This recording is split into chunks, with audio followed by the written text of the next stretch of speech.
الحمدللہ رب العالمین والعاقبۃ للمتقین الصلاۃ والسلام علی سید الانبیاء والمرسلین وعلی آلہ واصحابہ اجمعین۔ صدیم اسلامک وظائف میں خوش آمدید میرے پیارے ساتھیوں۔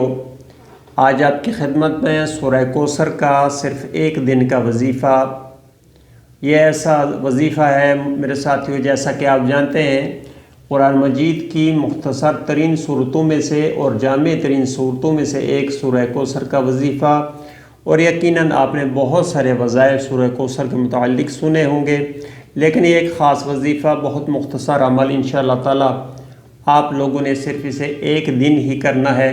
تو انشاءاللہ تعالیٰ اس عمل کے کرنے سے جو بھی اللہ تعالیٰ کی بارگاہ میں ہم عرض کریں گے تو اللہ تعالیٰ اس انعام کے صدقے جو کہ اللہ تعالیٰ نے رسول اللہ صلی اللہ علیہ وسلم کو عطا کیا، تو میرے ساتھیوں یہ اللہ تعالیٰ کا انعام، یہ سورہ کوثر، اس کا وظیفہ بہت مختصر۔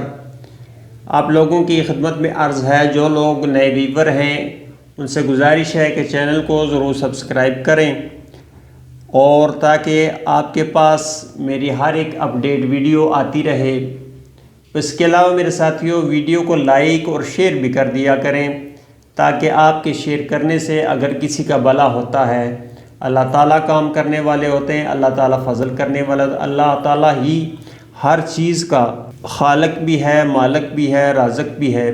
تو میرے ساتھیوں جب بھی ایسے ہی آپ کوشش کریں گے، کسی کے ساتھ ہمدردی کریں گے، کسی کے ساتھ احسان والا معاملہ فرمائیں گے، تو اللہ تعالیٰ بھی جواباً انسانوں پہ رحم کرنے والے پر بھی ہی رحم کرتا۔ اللہ تعالیٰ فرماتے ہیں جو رحم نہیں کرتا اس پر رحم نہیں کیا جاتا ہے، اور جو احسان کرتا ہے اس کا بدلہ احسان کے سوا کچھ بھی نہیں۔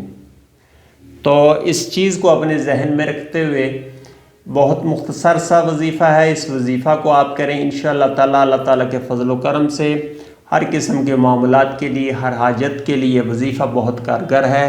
اس وظیفہ کو آپ کیجئے۔ آپ نے بہت سارے وظائف سورہ کوثر کے متعلق سنے ہوں گے، لیکن یہ مختصر سا وظیفہ ہے اور اختصار کے ساتھ بیان بھی کروں گا۔ آپ لوگوں سے گزارش ہے کہ ویڈیو کو آخر تک ضرور دیکھیے، زیادہ لمبی ویڈیو بھی نہیں ہوگی۔ میرے ساتھیوں آپ نے دن میں کسی بھی وقت اس وظیفہ کو اختیار کرنا ہے، چاہے آپ فجر کے وقت کر لیں، چاہے دن میں کسی وقت، یا چاہے آپ رات میں اکیلے میں بیٹھ کر اس وظیفہ کو کر لیں۔ اس وظیفے کا طریقہ کار یہ ہے کہ سب سے پہلے آپ نے 11 مرتبہ اول اور آخر آپ نے درود ابراہیمی پڑھنا ہے، جو کہ نماز والا درود ہے۔ اس کے بعد ہر دفعہ بسم اللہ الرحمن الرحیم سمیت آپ نے سورہ کوثر کو 133 مرتبہ پڑھنا ہے۔ تو جن ساتھیوں کو یاد نہیں رہتی ان سے گزارش ہے کہ اپنے پاس آپ نوٹ فرما لیں۔ 133 مرتبہ آپ نے پڑھ کر آخر میں 11 مرتبہ درود پڑھنے کے بعد اللہ تعالیٰ کی بارگاہ میں عرض کیجئے۔ انشاءاللہ تعالیٰ جو بھی مسائل ہوں گی، جو بھی پریشانی ہوگی، اللہ تعالیٰ خوب جاننے والا ہے، وہ سننے والا ہے، وہ سمیع ہے، وہ بصیر ہے۔ میرے ساتھیوں یہ مختصر سا وظیفہ آپ کی خدمت کے لیے پیش کیا۔ آئندہ انشاءاللہ کسی اور پروگرام میں کسی اور وظیفے کے ساتھ آپ کی خدمت میں دوبارہ حاضر ہوں گا۔